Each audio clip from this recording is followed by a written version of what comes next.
sobrang dilim sa inyong lugar at walang kuryente, ito po yung kailangan mo mga idol, yung street light na ito is solar po siya. Sa solar siya nagcha-charge and may battery built-in po siya at napakaliwanag po nito.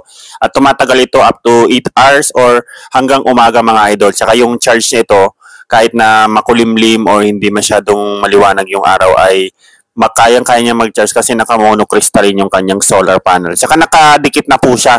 Hindi, wala ka nang ibang gagawin kundi ilagay lang tong tubo na to doon sa poste, kakabit mo lang siya. Hindi siya mahirap i-install mga idol, kaya ito po yung napili ko. Kasi may mga ibang street light na kailangan pati yung solar panel iayos mo pa. Pero ito, direkta na po siya nakalagay doon sa kanyang likod. Ito po, i-unbox po natin, ipapakita ko sa inyo. At malaki po siya mga idol kumpara doon sa mga ibang nakikita kong street light dito po sa barangay namin. Yan, pero perfect ito doon sa mga may project po sa barangay dahil sulit po siya. And ngayon naka-hot sale po ito, naka-promo po ito. Ito po yung part 1 na upload ko. Hindi ko pa siya ikakabit. Unboxing ko lang po para po maipakita sa inyo yung hitsura nitong ganitong street light na solar lights. Yan, unboxing natin mga idol. Ito po pala may kasama na po siyang remote tsaka yung maliit na tubo na ikakabit nyo kung sakaling maglalagay po kayo ng tubo.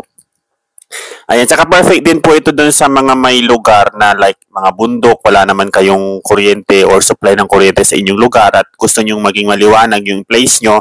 Ito po yung perfect na solar lights na pwede nyo pong i-install kahit sa palibot ng inyong bahay dahil napakaliwanag po talaga niya. Tsaka yung solar panel niya monocrystalline, so meaning to say kahit na hindi masyadong tirik yung araw ay kaya po niyang i-charge yung kanyang battery. Tsaka malaki po ito mga idol as you can see po. Yan. And then yung remote niya, meron po siyang timer up to 6 hours na timer na pwede pong nakastay na on yung inyong solar lights na ito. Pero the good thing is kaya niya pong tumagal hanggang umaga dahil naka-lithium yung kanyang battery. So mag-automatic siya pag madilim mga idol. Kaganyan tinitesting ko pa siya kasi bagong dating. Nahanap ko kung paano pa siya kontrolin.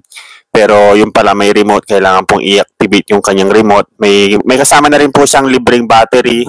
Kumpleto na rin po siya ng accessories. So kailangan mo na lang dito is yung yung tubo. Magpapatay ko na lang ng tubo, kawayan man yan or bakal. Depende po sa gusto mong i-install.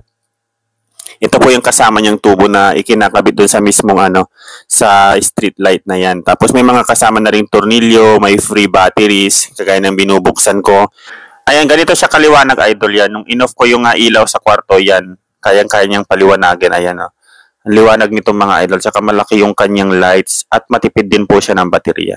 Yan, may remote po siya. Pwede mong i-off gamit ang remote. Pwede mo ring i-on gamit yung remote. Yan, saka may auto sensor na rin siya mga idol. Pag na-detect niya